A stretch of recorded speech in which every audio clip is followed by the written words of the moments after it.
Había también unas cuevas de incierta profundidad en las laderas de las montañas, cuyas bocas de acceso estaban cerradas por grandes piedras dispuestas de forma nada casual y con más extrañas huellas de lo normal, las cuales se encaminaban tanto hacia el interior como hacia el exterior de la cueva, en el supuesto de que su dirección pudiera establecerse exactamente, y lo peor de todo era lo que algunas personas osadas habían visto esporádicamente a la luz del crepúsculo en los más remotos valles y en los frondosos y empinados bosques por encima de los límites normales de ascensión. Todo habría resultado menos alarmante si los relatos aislados de tales acontecimientos no hubiesen encajado en tal grado. En efecto, casi todos los rumores que circulaban tenían algo en común, ya que sostenían que aquellas criaturas eran una especie de grandes cangrejos de color rojizo, con muchos pares de patas y dos grandes alas como de murciélago en medio del lomo. ¿Cangrejos con alas? Unas veces caminaban sobre todas sus patas y otras solamente sobre el par trasero, utilizando las restantes para transportar grandes objetos de naturaleza desconocida. En cierto momento fueron vistos en crecido número, al tiempo que un destacamento suyo vadeaba de tres en línea en formación prácticamente militar, una corriente de agua poco profunda que discurría entre frondosos bosques. En otra ocasión se vio una noche a uno de aquellos seres volando tras arrojarse de la cima de una colina pelada y solitaria y desaparecer en el cielo. Después, después que sus grandes alas batientes reflejaron por un instante su silueta contra la luna llena, aquellos seres no parecían tener por lo general la menor intención de... Me espantaste, imbécil, de atacar a los hombres, aunque a veces se les hizo responsables de la desaparición de algún que otro osado individuo, sobre todo personas que levantaban casas demasiado cerca de ciertos valles o próximas a las cumbres de determinadas montañas. El asentamiento en muchos lugares se hizo poco recomendable, perseverando ante creencia aún mucho después de olvidarse la causa. Un escalofrío se apoderó de la gente al dirigir la mirada hacia algunos barrancos próximos en las estribaciones de aquellos siniestros y verdes centinelas, aun cuando no recordaban cuántos colonos habían desaparecido y cuántas granjas habían ardido hasta reducirse a cenizas. Pero mientras, según las más antiguas leyendas, aquellas criaturas solo atacaban a quienes transgredían su intimidad, había relatos posteriores que dejaban constancia de su curiosidad por respeto a los hombres y de sus tentativas por establecer avanzadillas secretas en el mundo de los seres humanos. Circulaban historias de extrañas huellas de zarpas vistas en las proximidades de las ventanas de alguna solitaria granja al despuntar el día, y de alguna que otra desaparición en comarcas alejadas de los núcleos que se encontraban indudablemente bajo los efectos de hechizos. Historias por lo demás de susurrantes voces imitadoras del lenguaje humano que hacían sorprendentes ofrecimientos a los solitarios viajeros que se aventuraban por caminos y senderos abiertos en los frondosos bosques, y de niños aterrorizados por cosas vistas u oídas en los mismos linderos del bosque. En la etapa final de las leyendas, la etapa inmediatamente anterior al declinar de la superstición y al abandono de los temidos lugares, encuentran sorprendentes referencias a ermitaños y solitarios colonos que en algún momento de su vida parecieron experimentar un repulsivo cambio de actitud mental, por lo que se les evadía y rumoreaba de ellos que se habían vendido a aquellos extraños seres. En uno de los condados del noroeste, parece que hacía 1800, estuvo de moda acusar a todas aquellas personas que llevaban una vida retraída o excéntrica de ser aliados o representantes de las abominables criaturas. En lo referente a la naturaleza de aquellos seres, las posibles explicaciones diferían drásticamente. Por lo general se les designaba con el nombre de aquellos o los antiguos, aunque otras denominaciones tuvieron un uso local y transitorio. Eh, Es muy posible que el grueso de los colonos puritanos viese en ellos lisa y llanamente a la parentela del diablo, hasta el punto de hacer de aquellos seres el fundamento de una especulación teológica sustentada en el terror. Quienes tenían sangre celta en sus venas, sobre todo el elemento escocés-irlandés de New Hampshire y sus descendientes asentados en Vermont, gracias a los privilegios concedidos a los colonos en tiempos del gobernador Benworth, los relacionaban vagamente con los genios malignos y con los faunos que habitaban en las tierras pantanosas y en las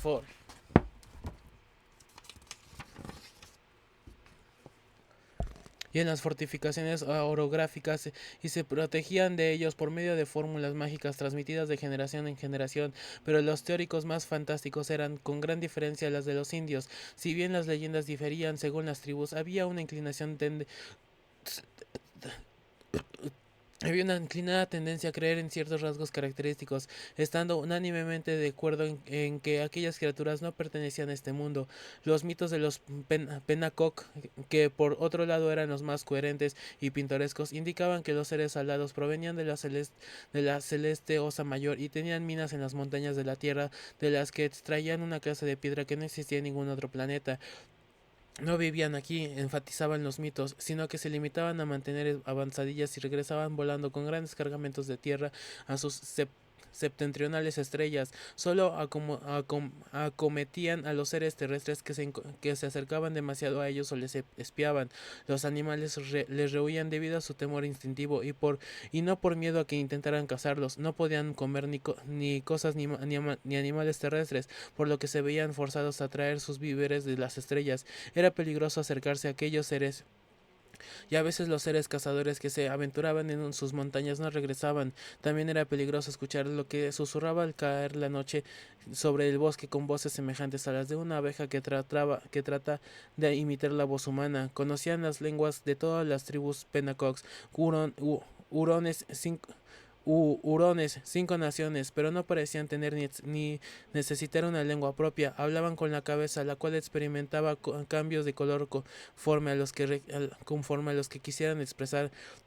Todas las leyendas, ya tuviesen su origen entre los blancos o entre los indios, se desvanecieron en el curso del siglo X, a excepción de algún que otro atractivo renacer. El estado de Vermont se fue poblando de colonos y una vez levantados los habituales caminos y viviendas según un plan fijado de antemano, sus habitantes fueron olvidando poco a poco los temores y prevenciones que les impulsaron a poner en marcha aquel plan, e incluso que hubieran existido tales temores y prevenciones.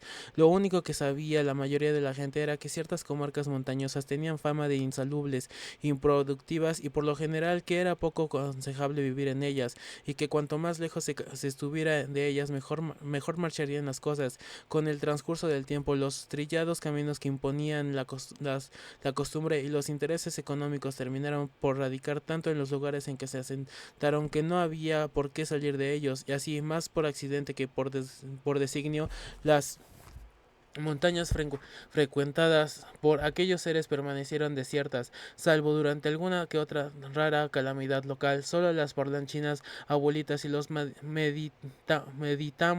meditambudos nonagenarios hablaban esporádicamente en voz baja de seres que habitaban en aquellas montañas, e incluso en aquellos entrecortados susurros reconocían que no había mucho que temer de ellos ahora que ya estaban acostumbrados a la presencia de casas y poblados, que los seres humanos no les incomodaban para nada en el territorio elegido por ellos.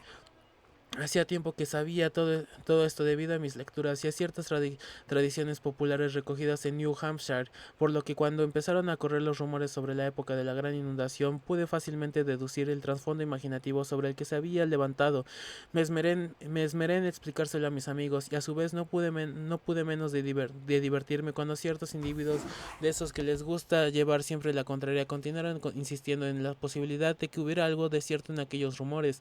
Tales personas trataban de poner de relieve que las primitivas leyendas tenían una persistencia y uniformidad significativas, y que la naturaleza de las montañas de Vermont, prácticamente aún por explorar, no hacía recomendable mostrarse dogmático acerca de lo que pudiera habitar o no en ellas. Tampoco se tranquilizaron cuando les aseguré que todos los mitos tenían unos conocidos rasgos característicos en común con las de la mayor parte del género humano, ya que venían prefigurados por las fases iniciales de la experiencia imaginativa que siempre originaba idéntico tipo de ilusión. Fue infructuoso demostrarles a mis contrarios que los mitos de Vermont apenas difieren en una esencia de leyendas universales sobre la personificación natural que llenaron el mundo antiguo de faunos, driadas y sátiros. Inspiraron los Kalikansari de la Grecia moderna y confirieron a las tierras incivilizadas como el país de Gales e Irlanda. Esas sombrías alusiones a extrañas,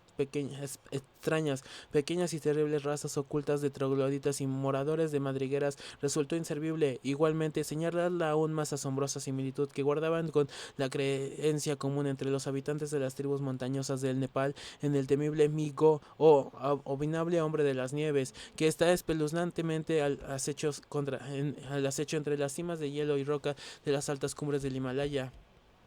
Cuando saqué a relucir este dato, mis contrarios lo volvieron contra mí, alegando que ellos no hacían sino de mostrar una cierta historicidad real de las antiguas leyendas, y que era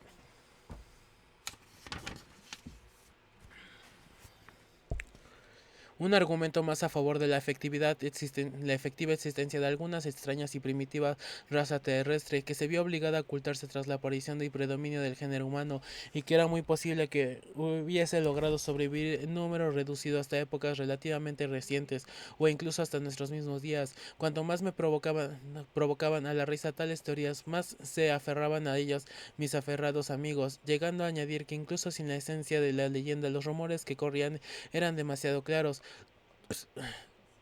coherentes, detallados y razonablemente prosaicos en su exposición como para ser totalmente ignoradas.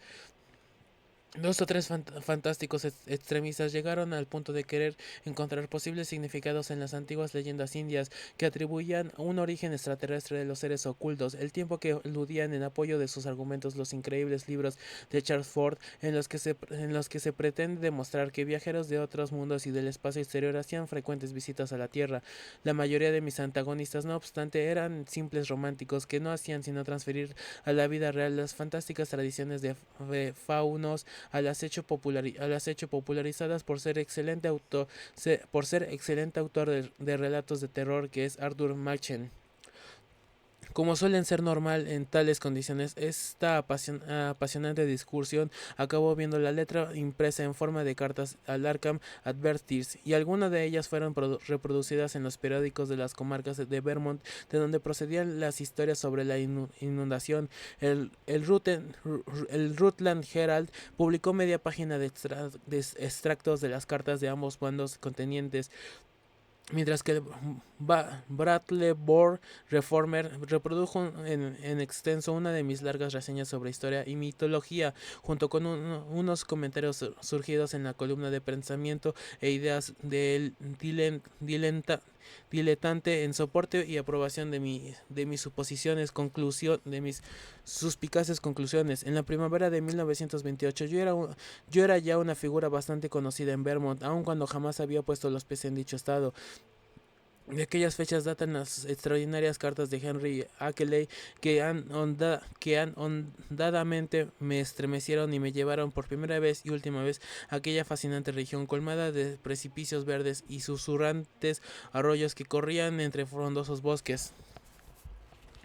Casi todo lo que sé de Henry Wentworth Ackley proviene de la correspondencia que mantuve con sus vecinos y con su único hijo que vivía en California. A raíz de mi corta estancia en su solitaria granja, Ackley era, según descubrí, el último representante de su suelo natal de una vieja familia de juristas, administradores y agricultores de buena posición muy conocida a nivel local. En su caso, empero, la familia había derivado mentalmente de las cuestiones prácticas a la pura erudición, pues fue un excelente estudiante de matemáticas, astronomía, biología, antropología y folclore en la Universidad de Vermont. Hasta entonces jamás había oído hablar de él, apenas se deslizaban por menores autobiográficos en sus comunicaciones, pero desde el primer momento me di perfecta cuenta de que era un hombre educado, inteligente y de una gran personalidad, aunque fuese un convicto sin el menor aire de hombre del mundo. A pesar de la inverosimilitud de lo que decía, no pude evitar en un primer momento tomar los juicios de Arkeley tan en serio como lo hacía con otros impugnadores de mis puntos de vista. Por una parte, estaba muy cerca no al fenómeno real, visible y tangible, sobre que tan toscamente especulaba. Por otra, estaba extraordinariamente dispuesto a dar a sus conclusiones un carácter provisional, como había Como haría un genuino hombre de ciencia, no se dejaba llevar por sus inclinaciones personales, guiándose siempre por lo que suponía datos contrastados. Desde luego, al principio creí que estaba equivocado, si bien le di cierto crédito por estimar inteligente su error, y en ningún momento se me ocurrió emular a unos amigos suyos que atribuían sus ideas a la locura y el miedo que profesaba a las solitarias y verdes cumbres. Puede advertir que era un hombre que hablaba con conocimiento de causa y comprobé que lo que decía debía derivar casi con toda seguridad de extrañas circunstancias que merecían consideración, aun cuando apenas tuviera que ver con las fantásticas causas a las cuales él las imputaba. Posteriormente me remitió a ciertas pruebas pertinentes que venían a plantear la cuestión sobre bases algo distintas y sorprendentemente extrañas. Lo mejor será que transcriba fielmente en cuanto sea posible la larga carta en que Arkeley se me daba a conocer y que constituye un importante hito en mi vida intelectual. Ya no la tengo en mi poder, pero mi memoria retiene casi por palabra su sorprendente mensaje. Una vez aseveró mi creencia en la cordura del hombre que la escribió. Aquí está el texto, un texto que me llegó a los incomprensibles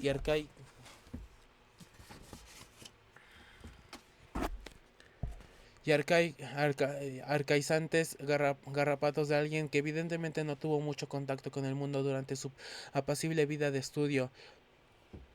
RFDN02 Townshend, Windhen, CO, Vermont, 5 de mayo de 1928. Mr. Albert N. Wilmart, 118 Salton Stall, St. Arkham, Mass. Estimado señor, he leído con gran interés el Bradley-Door Reforms del 23 de abril y su carta sobre la existencia que se propagan últimamente acerca de extraños cuerpos que se han visto flotando en nuestros ríos durante las inundaciones del pasado otoño y sobre las curiosas tradiciones populares con las que tan perfectamente coinciden. Es fácil comprender que un forastero adopte una postura como la suya e incluso que el diletante se muestre de acuerdo con usted. Tal vez es la actitud que suelen adoptar las personas educadas, ya sean o no del Vermont, y fue mi actitud de joven. Ahora tengo 57 años. Antes de que mis estudios, tanto generales como del libro de Davenport, me incitaron a recorrer algunos rincones poco frecuentados de las montañas de la comarca. Me había inducido a aprender tales estudios por las extrañas historias que oía de boca de ancianos granjeros sin la menor formación, aunque lo mejor hubiera sido dejar las cosas como estaban. Modestia aparte, diré que la antropología y las tradiciones populares no me son en absoluto desconocidas. Las estudié a fondo en la universidad y estoy familiarizado con la mayoría de las autoridades de la materia: Taylor, Lubbock, Fraser, Quatre Fakes, Murray, Osborne, Kate, Bowlek, Elliot Smith, etc. Para mí no es ninguna novedad que las leyendas sobre razas ocultas son tan antiguas como la vida misma. He visto las reproducciones de sus cartas y de quienes participan de su opinión. En el Rutland Herald creo está al corriente con cuál es el estado actual de la polémica. Lo que pretendo decirle es que mucho me temo que sus antagonistas se encuentran más cerca de la verdad que usted, aun cuando la razón parezca estar de su parte. Están incluso más cerca de la verdad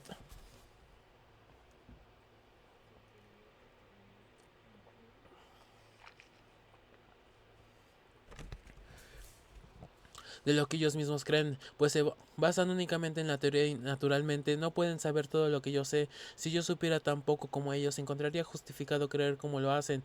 Estaría completamente de su parte, Mr. Wilmart. Como puede ver, Estoy dando un gran preámbulo hasta llegar al objeto de mi carta, probablemente porque temo llegar a él. En resumidas cuentas, tengo pruebas fidedignas de que unos seres monstruosos viven realmente en los bosques de las altas cumbres, por lo que no transita nadie. No he visto a ninguno de esos seres flotando en las aguas de los ríos, como se ha dicho, pero he visto seres semejantes en circunstancias que casi no me atrevo a repetir. He visto huellas últimamente, las he visto tan cerca de mi casa. Vivo en la vieja casa de los Ackley, al sur de Townsworth Village, en las estribaciones de Dark Mountain, que no me atrevo siquiera a decírselo, y he alcanzado a oír voces en determinados lugares de los bosques que ni siquiera intentaría describir sobre el papel. En cierto lugar oí las voces con tal claridad que me llevé un fonógrafo junto con un dictáfono y un cilindro de cera para grabar. Ya veré la forma de arreglármelas para que pueda oír usted la grabación que logre. Se la hice escuchar a algunos de los ancianos que habitan por estos contornos, y una de las voces les impresionó tanto que parecían no salir de su aturdimiento debido a su semejanza con cierta voz, esa susurrante voz que se oye en los bosques y que Davenport menciona en su libro, de la que sus abuelas les habían hablado, al tiempo que trataban de imitarla.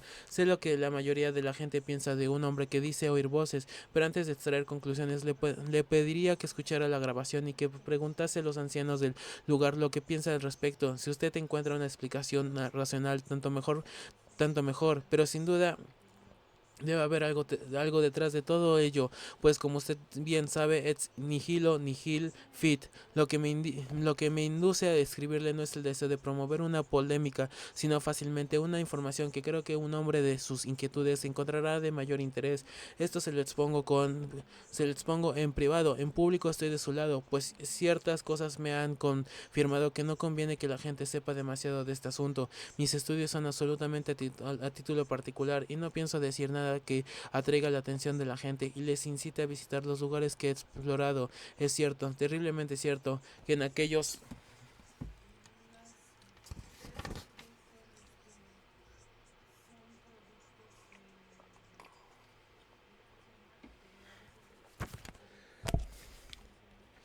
parajes hay criaturas no humanas que no cesan de observarnos, que cuentan con espías entre nosotros, con visitas a recabar información. Gran parte de mi información proviene de un pobre desventurado que, si estaba en su sano juicio, y a mi juicio lo estaba, era uno de esos espías. Aquel hombre acabó suicidándose, pero tengo fundadas razones para creer que hay otros. Los seres provienen de otro planeta y pueden vivir en el espacio interestelar y volar en las gracias a unas toscas y potentes alas resistentes al éter, pero que resultan demasiado ingobernables para pensar en utilizarlas cuando están en la Tierra. Le hablaré de ello más adelante, si es que no me toma por loco.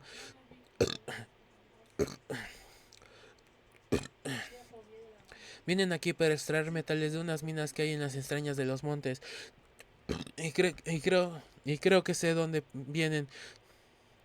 No nos harán ningún daño si les dejamos en paz, pero nadie puede pronosticar lo que ocurrirá si les importunamos. Desde luego, es un buen ejercicio, no le costará nada arrasar su colonia minera, eso es justo lo que ellos temen, pero si llegara a suceder, otros vendrían del exterior en número descomunal. No les sería difícil conquistar la tierra, pero hasta el momento no lo han intentado porque no tienen ninguna necesidad de hacerlo.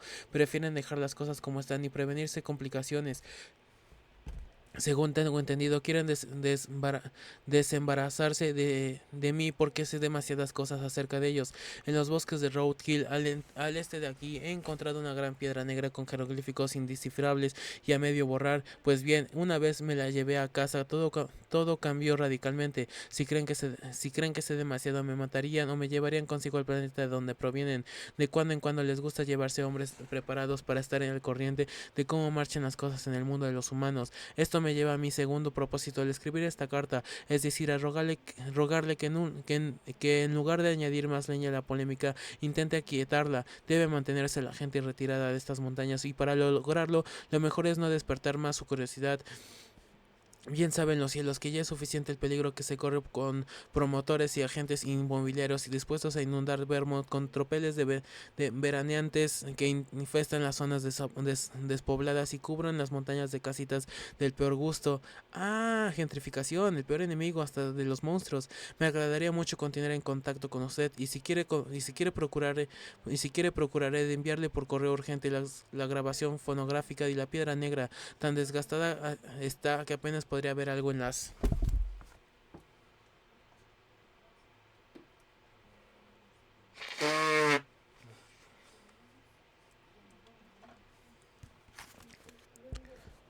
en las fotografías, y digo procuraré porque creo que estas criaturas se las arreglan para enterarse de cuánto aquí sucede. En una granja próxima del pueblo hay un tipo llamado Brown de siniestra catadura y peor talante. Creo que es un espía suyo. Poco a poco tratan de incomunicarme con el mundo porque sé demasiado acerca de ellos.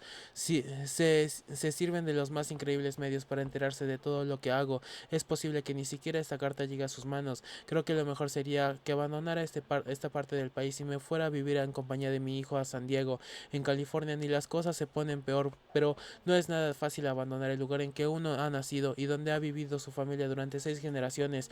Y además, difícilmente me atrevería a vender esta casa a nadie ahora que esas criaturas se han fijado en ella. Al parecer, tratan de recuperar la piedra negra y destruir la grabación fonográfica, pero no lo lograrán mientras yo pueda impedirlo. De momento, mis perros policías lo mantienen a raya, pues todavía son pocos y aún no se mueven bien por estos parajes. Como he dicho, sus alas no sirven de mucho cuando se trata de vuelos cortos sobre la tierra. Estoy a punto de descifrar la piedra, todo apunta a terribles revelaciones y creo que con los conocimientos que usted posee del folclore tradicional podría ayudarme a encontrar los eslabones perdidos. Presumo que está perfectamente enterado de los espeluznantes mitos anteriores a la aparición del hombre sobre la tierra, los ciclos de Yog-Sothoth y Cthulhu, a los que se alude en el Necronomicon. En cierta ocasión tuve acceso a un ejemplar del libro y según tengo entendido, usted posee otro y lo guarda encerrado bajo 7 llaves en la biblioteca de su universidad. Para terminar, Mr. Wilmart, creo que dados nuestros estudios podemos sernos muy útiles el uno al otro. No quiero que usted corra ningún peligro y creo que está en la obligación de advertirle que la posesión de la piedra y de la grabación extraña ciertos riesgos, pero estoy seguro de que usted no dudará arrostrarlos en aras de la ciencia. Si me autoriza a mandarle algo que se lo acercaré en coche hasta Newfen o Battleboro, pues confío en que las oficinas de correos de allí le diré que vivo solo, pues ya no puedo tener a nadie a mi servicio. No quieren quedarse debido a los seres que tratan de acercarse a casa por las noches y que hacen que los perros no cesen de ladrar. Me alegro de no haber abandonado en mis pesquisas mientras vivía mi mujer, pues se habría vuelto loca con todo esto.